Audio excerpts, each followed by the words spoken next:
맞춰 묵도 들음으로 예배를 시작하겠습니다.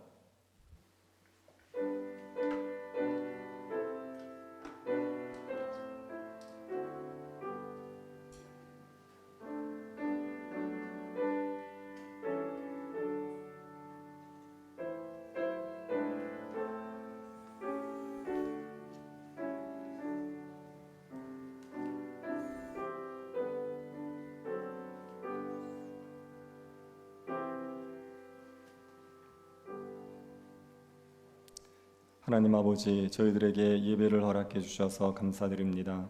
주를 예배하는 저희들의 마음의 눈을 밝혀 주옵소서. 눈에 보이는 세상만 보지 말게 하시고 눈에 보이지 않는 하나님을 볼 수 있도록 은혜 베풀어 주옵소서. 이 예배 가운데 함께 하시는 영광의 하나님을 우리가 바라봄으로 우리의 믿음이 더욱더 견고해질 수 있도록 은혜 내리워 주옵소서. 걸어가신 예수님 이름으로 기도드립니다. 아멘. 찬송가 337장 부르시고 나서 곽채학 집사님 예배를 위해서 기도하시겠습니다.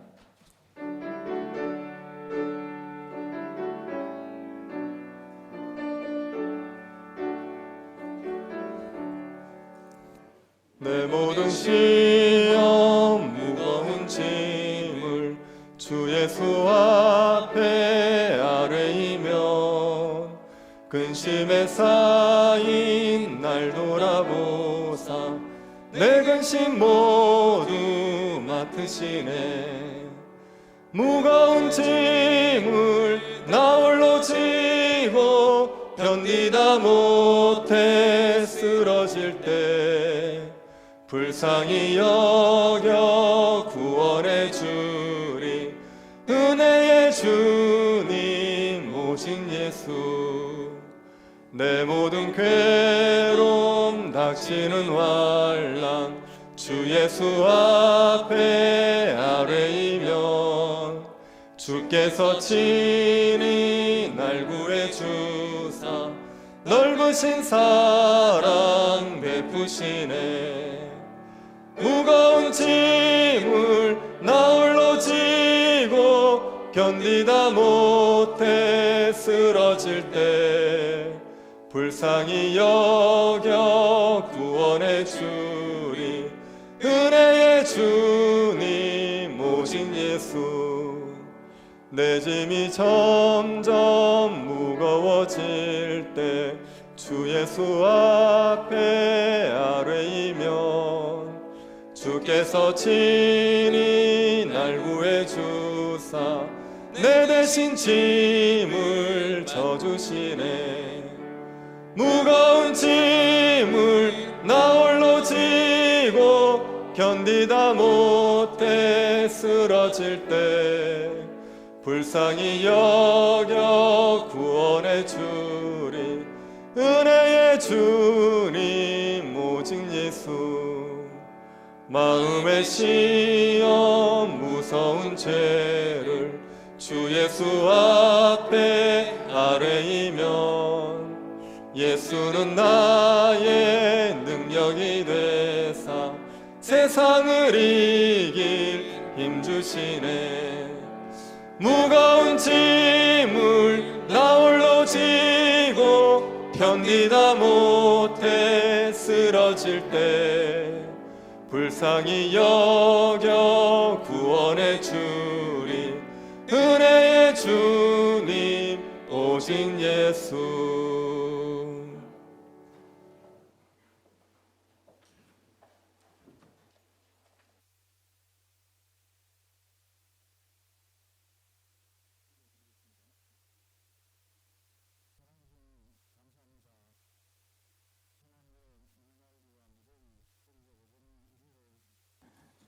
더 힘들게 하고 있는 코로나19 이런 어려운 상황 속에서도 우리의 생명과 건강, 가정과 삶의 터전을 지켜주시고 마땅히 행할 길로 우리를 날마다 인도하여 주시는 하나님, 우리 아버지께 감사와 존귀와 영광을 돌립니다.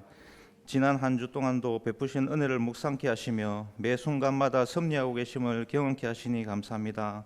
오늘도 이 예배를 통하여 은혜 받기 원합니다. 우리의 거짓과 더러움으로 얼룩졌던 우리의 입술과 혀가 주님을 찬양하기에 부족함 없는 도구로 사용되게 하시고 우리의 찬양이 우리 삶의 고백이 되게 하옵소서. 사랑의 주님, 코로나19의 재확산으로 인하여 사회적 혼란과 경제적 고통으로 많이 힘들고 어려운 시간을 보내고 있습니다. 많은 사람들이 직장을 잃고 수많은 자영업자들이 정상적인 영업 활동을 할 수 없어 경제적 어려움으로 가정이 파탄나고 우리의 일상이 무너지고 있습니다. 교회를 중심으로 확진자가 늘어나면서 교회가 지탕이 대상이 되고 교회가 혐오의 대상이 되었습니다. 사랑의 주님, 수많은 우리의 믿음의 선조들이 힘들고 어려울 때마다 피 흘리며 눈물로 기도하며 지켜낸 이 나라와 이 민족 그리고 교회임을 기억합니다. 위기의 때에 더욱 합심하여 기도하며 모든 상황을 역전시킬 수 있는 하나님을 믿고 나아가게 하여 주옵소서. 우리의 노력과 힘이 아니라 하나님 주시는 열심과 능력으로 이러한 시기를 잘 견디고 이기게 하여 주시고 우리 모두에게 맡겨주신 직분과 사명을 잘 감당하는 성도가 되도록 도와주옵소서. 우리 교회를 사랑하여 주시는 하나님, 오후에 있은 공동의회를 위하여 기도합니다. 정해진 결과가 비록 내 뜻이 아니라도 실망하거나 실족지 않게 하시고 이 또한 주님의 뜻임을 깨닫고 더욱더 교회가 하나된 모습으로 기도하며 우리 교회가 온전한 모습으로 교회다운 교회로 주님 보시기에 심히 기뻐하시는 교회의 모습으로 온전히 세워지길 원합니다. 예배를 통해 영광 받으시며 은혜 베푸시는 하나님, 이 시간 드리는 예배가 성령과 진리로 드려지게 하옵소서. 말씀 전하실 목사님 위에 함께 하시고 은혜로운 말씀 전하게 하시고 우리 성도들은 그 은혜대로 주님께 영광 올리는 삶을 살도록 인도하여 주옵소서. 늘 살아 역사하시는 예수님의 이름으로 기도합니다.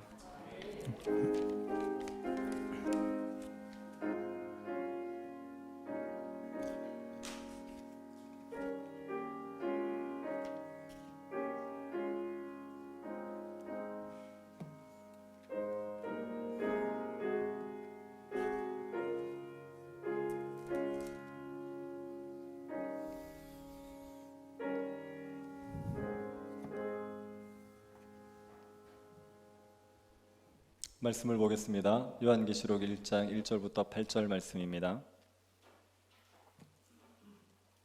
요한계시록 1장 1절부터 8절 말씀입니다. 찾아서 한 절씩 교도하겠습니다. 찾으셨으면 교도하겠습니다. 예수 그리스도의 계시라. 이는 하나님이 그에게 주사 반드시 속히 일어날 일들을 그 종들에게 보이시려고 그의 천사를 그 종 요한에게 보내어 알게 하신 것이라. 증거 곧 자기가 본 것을 다 증언하였느니라. 이 예언의 말씀을 읽는 자와 듣는 자와 그 가운데 기록한 것을 지키는 자는 복이 있나니 때가 가까움이라. 요한은 아시아에 있는 7교회에 편지하노니 이제도 계시고 전에도 계셨고 장차 오시리와 그의 보좌 앞에 있는 7영과 또 충성된 증인으로 죽은 자들 가운데에서 먼저 나시고 땅의 임금들의 머리가 되신 예수 그리스도로 말미암아 은혜와 평강이 너에게 있기를 원하노라. 우리를 사랑하사 그의 피로 우리 죄에서 우리를 해방하시고 그의 아버지 하나님을 위하여 우리를 나라와 제사장으로 삼으신 그에게 영광과 능력이 세세토록 있기를 원하노라. 아멘. 볼지어다 그가 구름을 타고 오시리라. 각 사람의 눈이 그를 보겠고 그를 찌른 자들도 볼 것이요 땅에 있는 모든 족속이 그로 말미암아 애국하리니 그러하리라. 아멘. 주 하나님이 이르시되 이는 알파와 오메가라. 이제도 있고 전에도 있었고 장차 올 자요 전능한 자라 하시더라. 아멘. 제가 오후 예배 때 성경 괴간을 하기로 하고 계속 성경을 한 권을 한 번 혹은 두세 번에 나눠서 설명을 드려서 설교를 했었습니다. 2018년 1월 21일부터 성경 개관을 시작했습니다. 중간에 헌신 예배가 있을 때 빠지고 또 코로나로 한동안 오후 예배를 못 드리면서 중단되었었습니다. 그렇게 해서 오늘까지 93번째 시간입니다. 그리고 성경 마지막 요한계시록을 남겨두고 있습니다. 지금까지 우리가 살펴보았던 성경의 내용들은 대부분 과거에 있었던 이야기가 대부분들이었습니다. 하나님께서 이루신 역사들을 살펴보는 거였죠.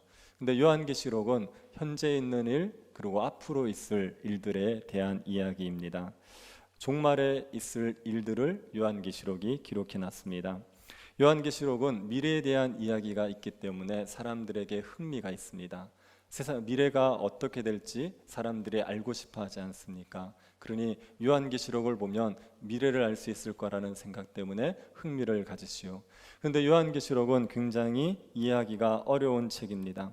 요한계시록에 대한 해석이 너무나도 다양합니다. 그래서 어떤 해석이 바른 해석인지 분별하기 어렵습니다. 그리고 이단들이 요한계시록을 너무 많이 인용하기 때문에 성도들은 요한계시록을 섣불리 해석하는 것을 조심스러워합니다. 그러다 보니 요한계시록이 우리에게 익숙한 성경책은 아닙니다. 목회자들도 요한계시록이 되게 어렵습니다. 요한계시록의 세세한 부분에 들어가면 이것을 어떻게 해야 되는지 정말 다양한 견해들이 있어서 어느 게 옳은지 분별하기가 쉽지 않습니다.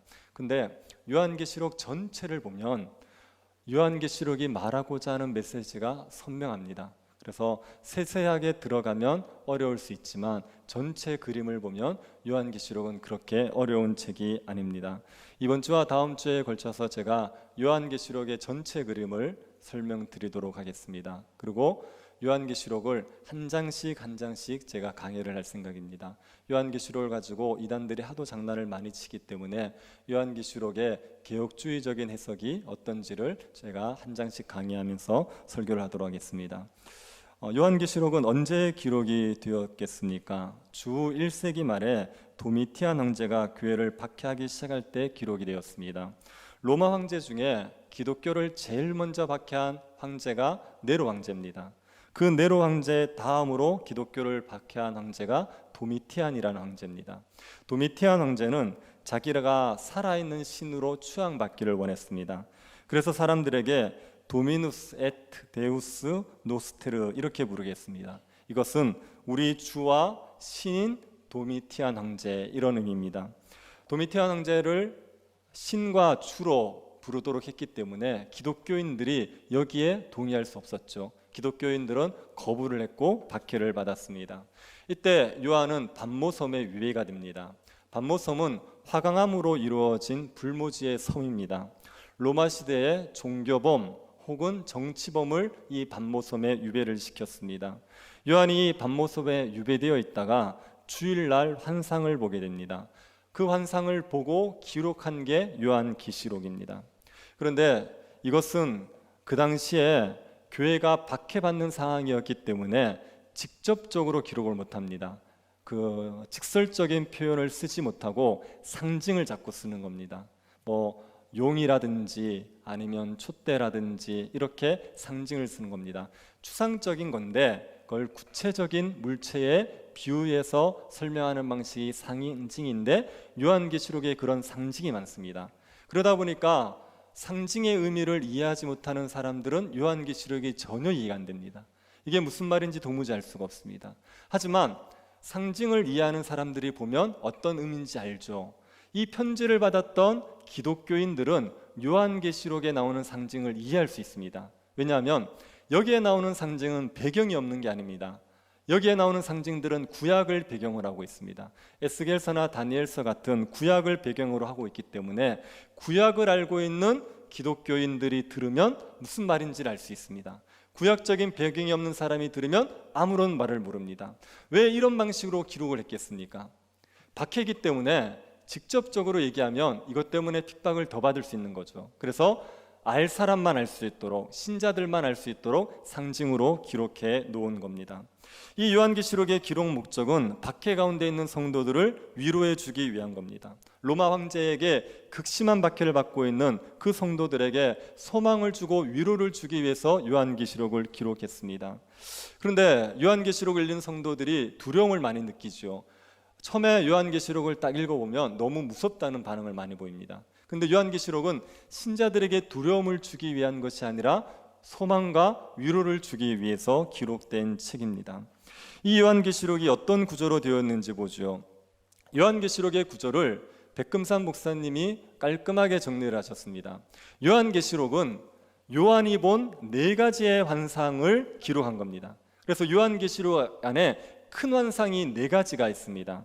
첫 번째 환상은 1장 9절부터 3장까지입니다. 1장 9절 10절 한번 9절에서 11절 한번 보십시오. 나 요한은 너희 형제요 예수의 환난과 나라와 참음에 동참한 자라. 하나님의 말씀과 예수를 증언하였으므로 말미암아 반모라는 섬에 있었더니 주의 날에 내가 성령에 감동되어 내 뒤에서 나는 나팔 소리 같은 큰 음성을 들으니 이르되 내가 보는 것을 두루마리에 서서 에베소, 서머나, 버가모, 두아드라, 사데, 빌라델피아, 라오디게아 등 7교회에 보내라 하시기로. 요한이 반모섬에 있을 때 주의 날, 주일날 성령의 감동을 받습니다. 그리고 환상을 받습니다. 이때 4가지 환상을 본 겁니다. 첫 번째 환상이 뭐냐면 7교회에 대한 환상이에요. 7 금초대 사회를 다니시는 주님이 7교회에 대해서 말씀하신 그 환상의 내용이 1장 9절부터 시작해서 3장까지 기록되어 있습니다. 그리고 두 번째 환상은 요한이 하늘에 올라가서 봅니다. 4장 1절 한번 보십시오. 이 일 후에 내가 보니 하늘에 열린 문이 있는데 내가 들은 바 처음에 내게 말하던 나팔 소리 같은 그 음성이 이르되 이리로 올라와라. 이후에 마땅히 일어날 일들을 내가 내게 보이리라 하시더니, 요한이 보니까 하늘에 문이 있어요. 그리고 음성이 있는데 이리로 올라와라 그래요. 그래서 하늘에 있는 그 문에 올라가서 환상을 보게 됩니다. 그 환상이 세상을 심판하는 환상이에요. 나팔, 대접, 재앙에 대한 환상입니다. 그게 16장까지 기록되어 있습니다. 그래서 4장부터 16장까지는 요한이 하늘에 올라가서 하나님이 세상을 심판하시는 것에 대한 환상을 본 내용입니다. 세 번째 환상은 광야에서 본 환상입니다. 17장 3절 한번 보시겠습니까? 곧 성령으로 나를 데리고 광야로 가니라. 내가 보니 여자가 붉은 빛 짐승을 탔는데 그 짐승의 몸에 하나님을 모독하는 이름이 가득하고 7머리와 10뿔이 있으며. 성령이 요한을 데리고 광야로 갔죠. 광야에 가서 붉은 짐승을 탄 여자에 대한 환상을 보여줍니다. 이 여자의 이름이 큰 성 바벨론이에요. 큰 성 바벨론이 멸망하는 환상을 보게 됩니다. 그게 17장부터 20장까지의 내용입니다. 그리고 네 번째 환상은 높은 산에 올라가서 보는 환상입니다. 21장 9절 10절 한번 보십시오. 7 대접을 가지고 마지막 7 재앙을 담은 7 천사 중 하나가 나와서 내게 말하여 이르되 이리 오라. 내가 신부 곧 어린 양의 아내를 내게 보이리라 하고 성령으로 나를 데리고 크고 높은 산에 올라가 하나님께로부터 하늘에서 내려오는 거룩한 성 예루살렘을 보이니. 요한을 크고 높은 산에 올라가서 거기에서 환상을 보게 합니다. 새 예루살렘, 새 하늘과 새 땅에 대한 환상을 보게 합니다. 그것이 마지막 22장 5절까지가 됩니다. 요한이 주일날 4개의 환상을 받습니다. 그래서 첫 번째는 7 금초대 사회를 다니시는 주님이 교회에 대해서 말씀하신 환상. 그리고 두 번째는 하늘에 올라가서 하늘에서 심판을 내리는 환상. 그리고 세 번째는 광야에 가서 광야에서 붉은 짐승을 탄 여자의 환상. 그리고 네 번째는 크고 높은 산에 올라가서 거기에서 새 예루살렘에 대한 환상을 받습니다. 그래서 구조가 이렇게 됩니다. 1장 1절부터 8절은 서론이고요. 1장 9절부터 22장 5절까지가 본론입니다. 여기에 4개의 환상이 있습니다. 그리고 결론으로 22장 6절부터 21절까지 이런 구조로 되어 있습니다. 그래서 우리가 4개의 환상을 살펴보면 요한계시록 전체의 그림을 이해할 수 있죠. 환상을 한번 살펴보겠습니다. 첫 번째는 7교회에 대한 환상입니다. 7교회는 소아시아 지역에 있었던 7교회를 말합니다. 7이라는 숫자가 완전수지요. 그래서 7교회라는 얘기는 모든 시대의 교회를 대표하는 교회라는 얘기입니다. 모든 시대의 교회를 대표하는 7교회에 예수 그리스도께서 주신 메시지, 그게 7교회에 대한 환상입니다. 7교회에 편지를 보내시는 분이 예수님이세요. 예수님이 어떤 모습인지가 1장 12절부터 16절까지 나옵니다. 거기 보면 예수님은 제사장이시고 하나님이시고 심판주와 구원자로 나타나십니다. 그 예수님께서 교회에 편지를 보내시는 겁니다. 이 7교회는 그 당시에 박해를 받고 있었습니다. 또 세상으로부터 유혹도 받고 있었고 이단의 공격도 미혹도 받고 있었습니다. 박해, 유혹, 거짓 가르침의 공격, 이것이 교회를 괴롭히는 대표적인 당해드렸습니다. 이런 공격에도 불구하고 믿음을 잘 지키라고 격려하기 위해서 7교회에 편지를 쓴 거지요.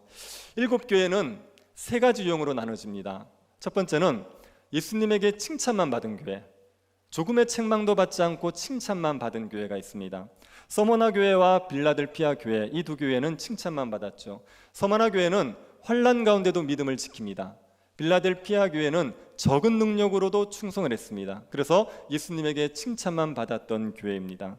두 번째는 칭찬과 책망을 같이 받은 교회가 있습니다. 에베소, 버가모, 두아디라, 사데, 요 4개 교회는 칭찬과 책망을 같이 받습니다. 에베소 교회는 정통 교리를 잘합니다. 정통 교리를 잘 알아서 이단은 잘 막는데 에베소 교회는 첫사랑이 없어요. 사랑이 식어져 버린 교회입니다. 그래서 정통 교리로 이단을 잘 막았다고 칭찬은 받았지만 사랑이 없다고 책망을 받았습니다. 버가모 교회는 순교자가 나오는 상황에서도 믿음을 잘 지켰어요. 그런데 이단을 용납하고 말았습니다. 두아디라 교회는 선한 일에 점점 열심하는 교회입니다. 과거보다 현재가 선한 일을 더 열심히 하는 교회, 그게 두아디라 교회입니다. 그런데 여기도 이단을 용납하고 말았습니다. 사대 교회는 살았다 하나 죽은 교회, 살아있는 것 같은데 죽은 교회예요. 그러나 그 중에 옷을 더럽히지 않은 믿음을 지키는 사람들이 남아 있었습니다. 그래서 4개의 교회는 칭찬도 받고 책망도 받았습니다. 그리고 책망만 받은 교회가 있습니다. 라오디게아 교회. 라오디게아 교회는 차지도 않고 뜨겁지도 않은 미지근한 신앙 때문에 책망을 받죠. 라오디게아 교회는 굉장히 부자 교회예요. 부자 교회라서 그 부에 눈이 멀어가지고 자기가 벌거벗은지도 모르고 열심을 내지 않았던 그런 교회입니다. 그래서 칭찬을 받지 않고 책망만 받았습니다. 저를 한번 보시겠습니까? 칭찬만 받은 교회가 어디죠? 서머나, 빌라델피아. 그래서 우리는 어떤 교회처럼 돼야 되죠? 서머나와 빌라델비아 같은 교회. 교회가요, 책망 없이 주님에게 칭찬받을 수 있습니다. 그래서 박해도 있고 이단의 공격도 있고 하지만 그럴 때라도 우리가 믿음을 잘 지켜서 책망받지 않고 칭찬만 받는 그런 교회가 되어야 되지요. 그런데 이게 쉽지 않습니다. 교회가 이렇게 박해와 유혹 속에서도 믿음을 잘 지키는 게 쉽지 않습니다. 그래서 뭐를 보여주냐면요, 2번째부터 4번째 환상을 보여주는 거예요. 첫 번째 환상은 교회에 대한 환상이었습니다. 그런데 이 교회가 믿음을 잘 지켜갈 수 있도록 하기 위해서 2번째부터 4번째 환상이 있습니다. 이 2번째부터 4번째 환상은 세상이 앞으로 어떻게 될지에 대한 이야기예요.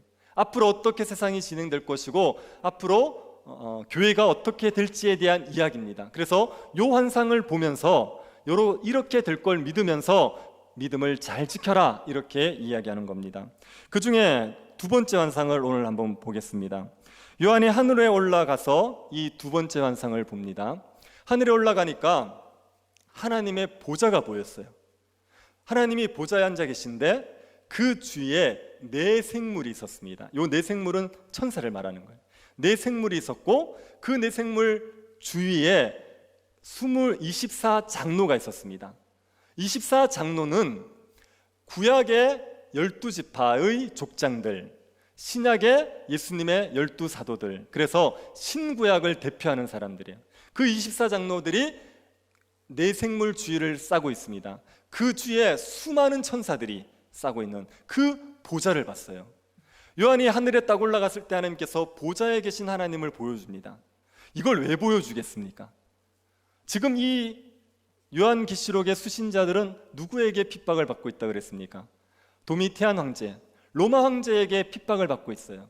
로마 황제가 절대 권력을 가지고 통치하는 것 같습니다. 그런데 요한이 하늘에 올라가서 보니까요, 로마 황제가 온 땅을 통치하는 게 아니에요. 보좌에는 하나님이 계신 겁니다. 그 하나님이 온 땅을 통치하고 계시는 거죠. 그래서 요한이 보좌에 계신 하나님을 봄으로 말미암아 하나님께서 지금 온 세계를 통치하고 있으니까 하나님을 신뢰하고 위로를 받아라, 소망을 받아라, 그런 의미에서 보좌에 계신 하나님을 보여준 겁니다. 보좌에 계신 하나님에게 두루마리 책이 있었습니다. 거기에 인이 7개 박혀 있었는데 그 인을 뗄 때마다 심판이 내리는 겁니다. 제가 나눠드린 유인물 한번 보시겠습니까? 일곱 인재앙이 있죠. 그 다음에 일곱 나팔 재앙이 있고 일곱 대저금 재앙이 있습니다. 그래서 일곱 인에 마지막 일곱 번째 인을 딱 떼지 않습니까? 그러면 일곱 나팔을 재앙이 시작됩니다. 그리고 마지막 일곱 번째 나팔이 딱 불지 않습니까? 그러면 일곱 대접의 재앙이 시작됩니다. 그렇게 이제 구조가 맞물려 있습니다. 하나씩 한번 보시죠. 일곱인 재앙에서 첫 번째 인을 뗐을 때는 흰 말이 등장하고요. 두 번째 인을 뗐었을 때는 붉은 말이 등장합니다. 세 번째 인을 뗐었을 때는 검은색 말, 네 번째 인을 뗐을 때는 청황색 말이 등장합니다. 다섯 번째 인을 떼면 순교자들의 호소가 있어요. 그리고 여섯 번째 인을 뗐을 때 지진, 검은 해, 붉은 달, 천재지변이 일어납니다. 그 다음에 일곱 번째 인을 떼기 전에 중간에 삽입되는 부분이 있어요. 여기에서는 입맞은 자 14만 4천 명이 등장하게 됩니다. 지금 환란이 극심했거든요. 이 환란에서 누가 버틸 수 있을까 이렇게 얘기합니다. 그때 천사가 와서 머리에 이마에다가 인을 치는 거예요. 도장을 찍는 거예요. 그 도장을 찍는데 그 수가 14만 4천 명입니다. 이 도장을 찍은 사람들은 재앙을 받지 않는 사람들이에요. 이 사람들이 신자들이고 교회들입니다. 환난 가운데서도 보호받을 수 있는 사람, 그 사람들을 인친자들로 표현하고 있습니다. 그래서 14만 4천이 인을 받으면서 이 사람들은 재앙의 보호를 받는 사람, 이렇게 설명이 됩니다. 그러고 나서 일곱 번째 인을 딱 떼죠. 일곱 번째 인을 뗐을 때 천사가 제단불을 담아 땅에 쏟습니다. 그러면 우레와 음성과 번개와 지진이 땅에 일어납니다. 그래서 이거를 기억해 두십시오. 우레, 음성, 번개, 지진, 이런 현상이 일곱 번째 인을 뗐을 때 나타납니다. 그러고 나서 일곱 나팔 재앙이 시작되는 거예요. 첫 번째 나팔을 부니까 땅의 3분의 1이 수목과 풀이 불에 탔습니다. 두 번째는 바다의 3분의 1의 생명이 죽고 3분의 1의 배가 깨어졌습니다. 세 번째 나팔을 불자 강의 3분의 1이 쓴물이 되어버립니다. 네 번째 나팔을 불자 해와 달과 별 3분의 1이 어두워졌습니다. 그러고 나서 다섯 번째 인을 떼기 전에 큰 새 한 마리가 공중에 날아가요. 날아가면서 화가 있을지로다 이렇게 얘기해요. 몇 번 얘기했습니까? 화를 3번. 그래서 그 3번의 화가 다섯 번째, 여섯 번째, 일곱 번째 나팔입니다. 그 3번의 화가 있을 것을 큰 새가 얘기하고 다섯 번째부터 일곱 번째 세 가지의 화가 있는 겁니다.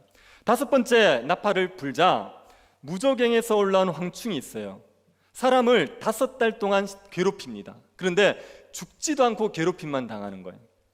여섯 번째 나팔을 불었을 때 네 천사와 2억의 기마병이 전 세계의 사람 3분의 1을 죽여버립니다. 그러고 나서 10장 11장에 그 여섯 번째와 일곱 번째 나팔을 불기 전에 삽입되는 부분이 있어요. 여기서 또 다른 환상을 보게 됩니다. 여기에 보면 요한이 천사로부터 책을 먹어요. 책을 먹었는데 입에는 너무 달고 배에는 쓰게 된 그런 책을 먹습니다. 그리고 요한이 두 증인을 봅니다. 두 촛대와 감람나무로 상징되는 두 증인을 봅니다. 이거는 무슨 말이냐면 요한이 책을 먹었지 않습니까? 그래서 이거는 말씀을 전하도록 복음을 받은 겁니다. 말씀을 받은 겁니다. 그래서 요한에게 말씀을 전할 사명이 주어졌다는 거예요. 그리고 두 증인이 또 말씀을 전할 사명을 받습니다. 이 두 증인은 교회를 얘기하는 거예요. 그래서 요한에게 말씀을 받은 교회가 사람들에게 복음을 전하고 심판을 피할 수 있도록 복음을 전하도록 한 게 10장 11장의 내용입니다. 그러고 나서 일곱 번째 나팔을 분다고요. 그때 큰 음성이 납니다. 그 다음에 번개, 우레, 지진, 큰 우박, 이 현상이 또 일어납니다. 그러고 나서 일곱 대접장으로 넘어가야 되는데 중간에 또 삽입되는 부분이 있어요. 12장부터 14장이 삽입되는 부분입니다. 여기는 사탄이 교회와 성도들을 공격할 것에 대한 내용이에요. 요한이 보니까 용과 임신한 여자의 환상이 있습니다. 한 여자가 있는데 해를 옷으로 입었어요. 그리고 발에 달이 있어요. 머리에 별이 있습니다. 그런 여자가 임신을 한 상태예요. 그리고 용이 한 마리 등장합니다. 용이 등장하는데 이 용은 10개의 뿔이 있고 7개의 왕관을 쓰고 있어요. 몇 개의 뿔요? 왕관은 몇 개요? 그게 뭐 힘이 있다는 얘기예요. 힘이 있다. 근데 이 용이 별의 3분의 1을 꼬리로 감아서 떨어뜨려 버립니다. 그러고 나서 여자가 해산을 해요. 해산을 하니까 아이를 낳으니까 용이 그 아이를 죽이려고 그래요. 먹으려고 그래요. 그런데 이 아이가 먹히지 않습니다. 먹히지 않고 이 아이는 하늘로 올라가 버려요. 그리고 그 아이를 만국을 다스릴 왕 이렇게 표현합니다. 그러고 나서 여자는 해산을 했지 않습니까? 해산을 한 이 여자는 광야로 도망을 가요. 광야로 도망가고 하늘에 있던 용이 미가엘 천사하고 싸움을 했는데 집니다. 그래서 하늘에서 쫓겨나요. 쫓겨나고 나서 광야로 도망간 여자를 추격해 갑니다. 그 여자를 잡으려고 갔는데 하나님께서 그 여자에게 독수리의 날개를 주세요. 그래서 여자가 용이 잡으러 오니까 독수리의 날개로 날아가 버렸습니다. 용이 여자를 못 잡으니까 물을 토해내요. 그랬더니 땅이 갈라지면서 그 물을 흡수해 버려서 여자를 도와주게 됩니다. 용이 화가 나서 여자를 해칠 수 없어서 여자의 남은 자손을 해친다는 그런 환상을 본 겁니다. 근데 이게 어떤 거냐면 이런 의미입니다. 해설 한번 보세요. 여기서 용은 사탄이에요. 사탄이 하늘에서 쫓겨나거든요. 그때 사탄이 꼬리로 별 3분의 1을 끌고 땅에 던졌다 그랬죠. 그게 자기를 따르는 추종자들 천사 3분의 1을 데리고 내려오는 겁니다. 그 용이 여자를 해야 한다고 하는데 이 여자가 교회예요. 교회가 그리고 여자가 낳은 아이는 예수 그리스도입니다. 여자의 남은 자손은 교회의 각 성도들을 말하는 겁니다. 그래서 무슨 얘기냐면 예수 그리스도는 교회를 통해서 출생하세요. 구약 이스라엘도 교회였고요. 신약 지금 우리도 교회이지 않습니까? 구약 이스라엘, 구약 교회에서 예수 그리스도가 오신단 말이에요. 그런데 그 예수 그리스도를 사탄이 제거하기 위해서, 죽이기 위해서 발악을 한 겁니다. 그런데 이 예수 그리스도를 죽이지 못하죠. 오히려 예수 그리스도는 사탄의 권세를 깨뜨리고 하늘로 올라가셨습니다. 승천하셨습니다. 예수 그리스도를 해하지 못한 사탄은 예수 그리스도를 낳은 교회를 핍박하는 거예요. 교회를 핍박하려고 교회를 추격하고 교회에 물을 뿜고 했는데 이 교회도 못 건드렸죠. 그래서 이번에는 누구를 건드리냐? 교회의 개개의 성도들을 건드린다. 그런 내용이 용과 여자의 환상의 내용입니다. 이 사탄이 개개의 성도들을 어떻게 괴롭히는지가 13장에 기록되어 있습니다. 여러분 13장 한번 보십시오. 요한계시록 13장. 이게 내용이 좀 어렵죠. 여러분 너무 잘 따라오셔서 감사한데 13장 한번 보십시오. 자, 거기 보면 1절에 바다에서 한 짐승이 나오는데 있죠. 그거 동그라미 쳐두십시오. 바다에서 한 짐승이 나오는데 동그라미 쳐두십시오. 그 다음에 11절 보십시오. 다른 짐승이 땅에서 올라오는데 있죠. 거기도 동그라미 쳐두십시오. 지금 13장에는 두 마리의 짐승이 등장합니다. 한 마리는 바다에서, 한 마리는 땅에서. 그래서 바다에서 올라오는 짐승 하나 있고 땅에서 올라오는 짐승이 하나 있습니다. 바다에서 올라오는 짐승에게 용이 능력과 권세를 줘요. 그래서 이 짐승은 머리가 7개입니다. 머리가 7개인데 그 중에 머리 하나가 죽게 되었어요. 상해서 죽게 되었어요. 그런데 죽을 줄 알았는데 상처가 나와서 저절로 치료가 돼버렸습니다. 그러니까 사람들이 보니까 저게 저 머리 죽겠다 생각했는데 치료가 돼버리니까 오, 저 대단하다 이렇게 돼버린 거예요. 그래서 그 짐승을 사람들이 숭배를 하게 됩니다. 용을 숭배하듯이 요 바다에서 올라온 짐승을 숭배하는 겁니다. 요 짐승은 하나님을 모독하는 말을 하고 성도들과 싸움을 합니다. 생명책에 기록되지 않은 모든 사람들은 이 짐승에게 절하게 됩니다. 짐승에게 경배하지 않으면 감옥에 가두거나 죽임을 당하는 사항이기 때문에 모든 사람들이 절하죠. 근데 성도들은 절하지 않고 이 가운데서 믿음을 지킨다, 이런 내용입니다. 지금 바다에서 올라온 짐승은 머리가 몇 개였다고요? 7개. 그 중에 하나가 죽게 되었는데 살아나니까 사람들이 놀라가지고 그 짐승을 숭배했어요. 용도 숭배하고 바다에서 올라온 짐승도 숭배했습니다. 그러고 있는데 땅에서 짐승이 하나 또 올라왔어요. 땅에서 짐승이 올라온 이 짐승은 뭘 하느냐? 바다에서 올라온 짐승을 사람들이 숭배하도록 만드는 사람이에요. 짐승이에요.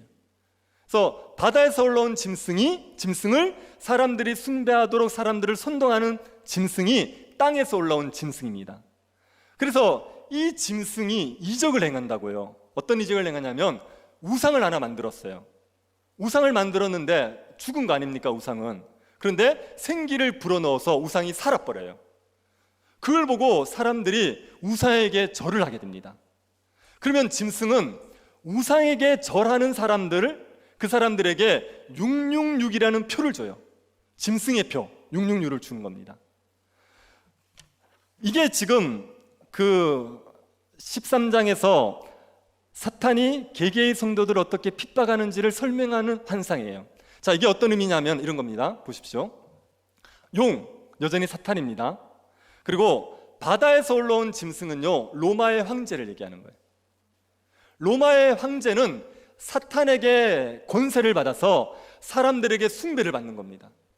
로마의 황제가 죽을 줄 알았는데 살아남으로 말미암아 사람들이 놀라워하면서 숭배하는 거예요. 그리고 이 로마의 황제들은 성도들을 핍박하는 거죠. 성도들을 괴롭히고 있는 겁니다. 그런데 이 로마의 황제를 숭배하도록 사람들을 선동하는 그 짐승, 그게 땅에서 올라온 짐승이고, 그 짐승은 로마 황제를 숭배하도록 하는 이교회의 제사장들입니다.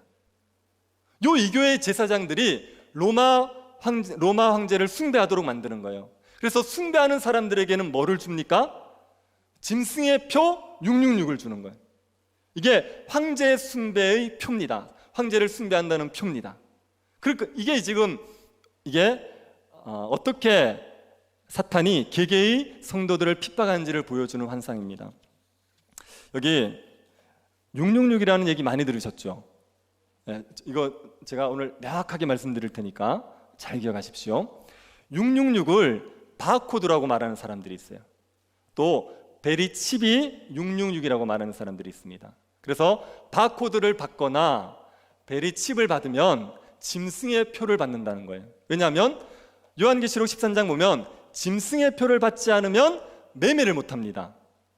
그러니까 바코드를 안 받으면 매매를 못한다는 거예요. 이게 연결이 돼가지고 666을 바코드 혹은 베리칩 이렇게 얘기하는 사람들이 있습니다. 그렇게 얘기하는 거는 극단적 종말론에 근거한 겁니다. 이거는 우리 개혁주의 신학에 맞지 않는 얘기예요. 여기서 말하는 666이라는 것은 베리칩이나 바코드를 얘기하는 게 아닙니다. 이거는 게마트리아라 그래가지고요, 히브리어의 숫자를 합친 숫자입니다. 그러니까 히브리어에는 자음만 있거든요. 그러면 각 자음마다 숫자가 있어요. 그런데 그 숫자를 합쳐서 그 히브리 자음의 글자에 있는 숫자를 합쳐가지고 수로 표현하는 걸 게마트리아 이렇게 얘기합니다. 이게 666이라는 숫자가 네로 황제라는 그 네로 황제의 이름을 히브리어로 쓰고 그 히브리 자음의 숫자를 다 더하면 666이 되는 거예요. 그래서 이 666이라는 것은 로마 황제인 네로 황제로 대표되는 로마 황제를 얘기하는 겁니다. 그러면 이게 왜 짐승의 표가 되냐면 그 당시에 로마 황제를 숭배하는 사람들에게는 증명서를 준다고요. 그러면 그걸 가지고 있으면 매매를 할 수 있고 일상 경제 생활을 할 수 있어요. 그거를 로마 황제를 숭배하지 않으면 그 표를 못 받는 거예요. 그 증명서를 못 받는 거예요.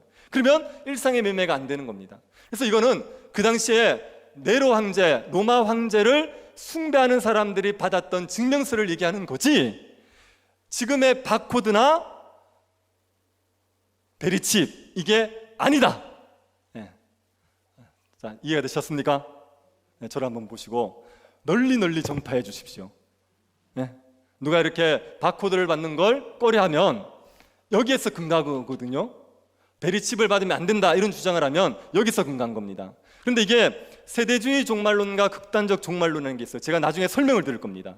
그런 것들에 근거해 가지고 나온 주장들이고, 이 주장을 받아들여서 바코드를 받지 않고 베리칩을 받지 않고 이렇게 주장하면요, 반문명적이 되어져요. 일상생활이 정말 어려워집니다.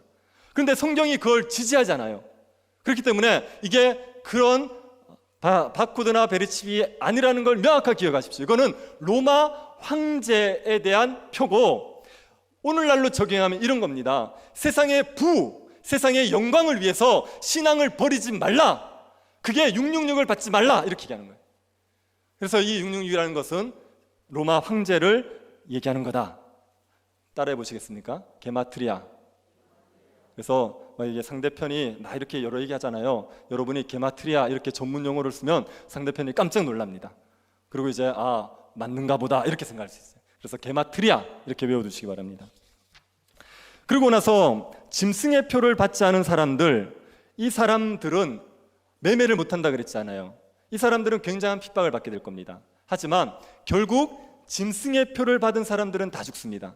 그리고 입맞은 사람들, 그 핍박을 견뎠던 사람들은 구원을 얻죠. 그 내용이 14장의 내용입니다. 이 삽입 장면이 있고 나서, 그러고 나서 7 마지막 대접의 심판이 있는 거예요. 그래서 첫 번째 대접을 쏟으니까 땅에 짐승의 표를 받은 사람과 우상에게 경배하는 자에게 악하고 독한 존귀가 납니다. 두 번째 대접을 쏟자 바다 가운데 있는 모든 생명체가 죽습니다. 세 번째 대접을 쏟자 강이 피가 되어서 악한 자들이 피를 마십니다. 네 번째 대접을 쏟자 해가 뜨거워져서 사람을 태웁니다. 다섯 번째 대접을 쏟자 짐승의 왕자 사탄의 통치를 받던 사람들이 심판을 받습니다. 여섯 번째 대접을 쏟자 큰 강 유브라데, 강이 마르면서 사탄을 따르는 대적들이 몰려와서 아마겟돈 전쟁이 일어납니다. 아마겟돈 전쟁 들어보셨죠?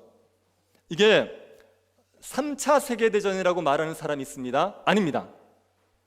그렇게 되지 않습니다. 아마겟돈 전쟁은 종말에 있을 영적 전쟁을 얘기하는 거지 실제적인 전쟁을 얘기하는 것 아닙니다. 그래서 3차 대전을 얘기하고 이렇게 얘기하는 것도 극단적 종말론의 영향이기 때문에 아니다. 이거 제가 나중에 설명을 드릴 겁니다. 그러니까 그렇게 기억해 두십시오. 그리고 7번째 대접을 쏟자 공중에 쏟자 번개, 음성, 우레소리, 큰 지진, 큰 우박이 있었습니다.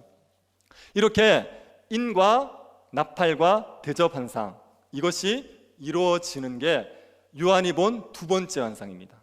그러니까 저희가 지금 첫 번째 환상 봤죠? 그리고 두 번째 환상을 봤습니다. 세 번째, 네 번째는 다음 주에 볼게요.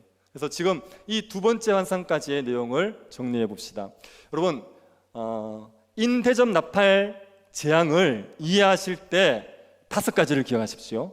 첫 번째는 순서대로 되는 거 아닙니다. 역사상 인의 재앙이 먼저 있고, 그러고 나서 나팔의 재앙이 있고, 그 다음에 대접의 재앙이 있는 순서로 가는 거 아닙니다. 아시겠죠? 그래서 인 재앙이 어디 것인지를 맞추고 나팔 재앙이 어디 것인지를 맞추고 이렇게 역사적 사실과 끼워 맞추려는 사람들이 있는데 그렇게 해석되지 않습니다. 이거는 순서적으로 있는 게 아닙니다. 언제 있는 거냐? 인나팔 대접 재앙은 예수님의 초림과 재림 사이, 초림과 재림을 종말이라고 얘기해요. 그 종말에 있을 모든 심판들을 얘기하는 게 인나팔 대접이에요. 그래서 언제 어떤 재앙이 있는지는 모릅니다. 그러나 예수님의 초림과 재림 사이에 이 인과 나팔과 대접의 전체 재앙이 생겨나게 되는 겁니다. 여기 인이 7번째 인을 떼니까 무슨 일이 있었죠? 우레, 음성, 번개, 지진. 그렇죠? 그 다음에 7번째 나팔을 불 때요. 번개, 우레, 지진, 큰 우박. 7번째 대접을 쏟을 때요. 번개, 음성, 우레, 큰 지진. 똑같죠? 그래서 각 재앙마다, 각 마지막 재앙마다 똑같은 현상이 있습니다. 이건 언제 일어나는 거냐? 종말 때 있을 현상이에요. 그래서 이게 하나의 재앙이 끝나고 그 다음 재앙이 있는 게 아니라 이 모든 것은 예수님의 초림과 재림 사이에 있을 일입니다. 그 시대에 있을 일을 지금 세 가지의 측면에서 설명하고 있다, 이렇게 이해하시면 되는 겁니다. 이거를 요한계시록 보면 42달, 한때, 두때, 반때, 그리고 1260일 이렇게 표현하거든요. 근데 42달이 3년 6개월입니다. 한때, 두때, 반때 3년 6개월입니다. 1260일 3년 6개월입니다. 똑같습니다. 그래서 여기서 말하는 요 3년 6개월은 예수님의 초림과 재림사입니다. 이게 어디에서 나왔느냐 하면 다니엘서에서 나왔어요. 다니엘서 9장 27절 보십시오. 그가 장차 많은 사람들과 더불어 한 이레 동안의 언약을 굳게 맺고 그가 그 이레의 절반에 제사와 예물을 금지할 것이며 또 포악하여 가증한 것이 날개를 의지하였을 것이며 또 이미 정한 종말까지 진노가 항폐하게 하는 자에게 쏟아지리라 하였느니라 하니라. 여기 보면 이레라는 게 있죠. 이게 7을 얘기하는 겁니다. 7년을 얘기하는 겁니다. 그런데 이레의 절반이면 몇 년이죠? 3년 6개월. 그래서 여기서 이레의 절반에 제사와 예물을 금지한다 그랬어요. 이게 지금 예수님의 초림과 재림 사이를 말하는 겁니다. 예수 그리스도가 십자가의 죽으심으로 제사와 예물이 더 이상 드려지지 않습니다.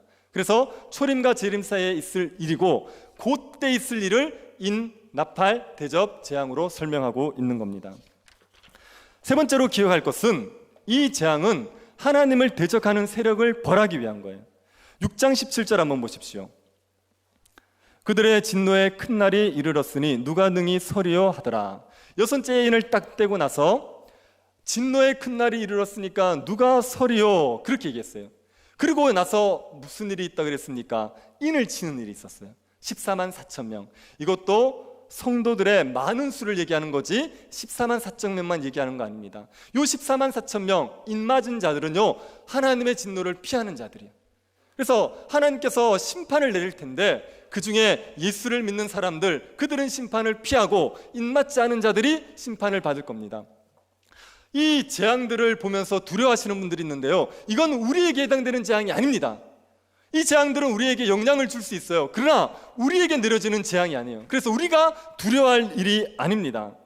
그래서 요한계시록에 있는 심판을 보고 두려워하지 마시고 악인들이 이렇게 심판을 받을 거고 하나님의 백성들은 구원을 받을 것을 믿으시면 되는 겁니다.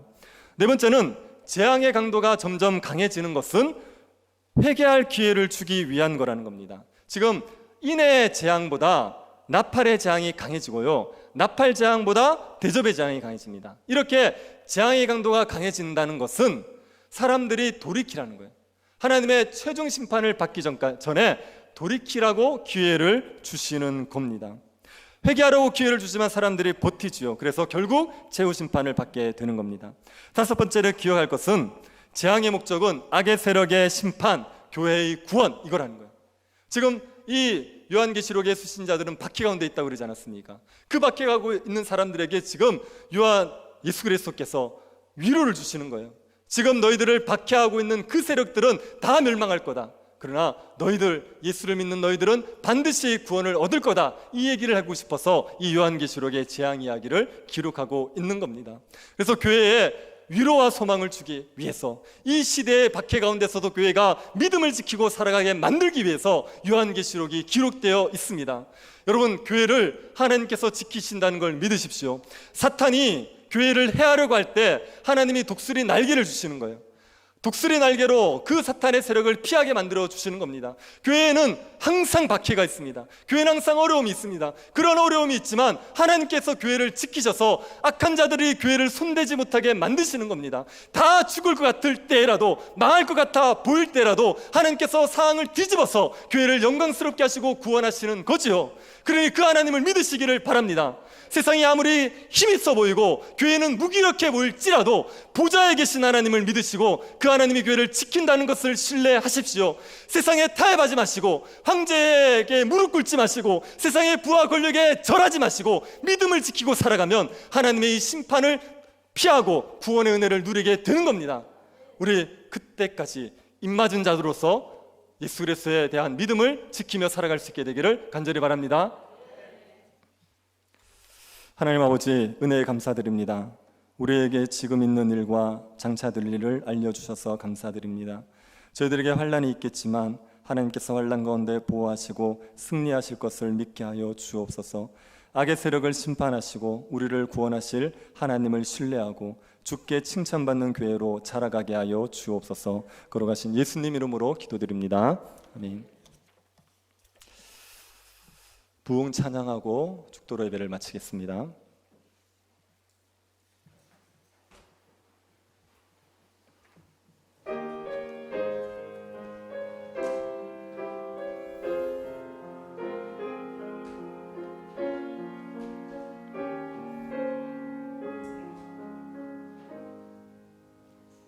이 땅의 황무함을 보소서.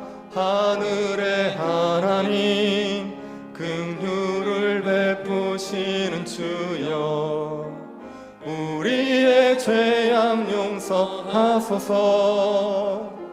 이 땅 고쳐 주소서. 이제 우리 모두 하나 되어 이 땅에 무너진 기초를 다시 쌓을 때 우리의 우상들을 태우신 성령의 불 임하소서. 부흥의 불길 타오르게 하소서. 진리의 말씀 이 땅 새롭게 하소서. 은혜의 강물 흐르게 하소서. 성령의 바람 이제 불어와. 오 주의 영광 가득한 새날 주소서. 오 주님 나라 이 땅에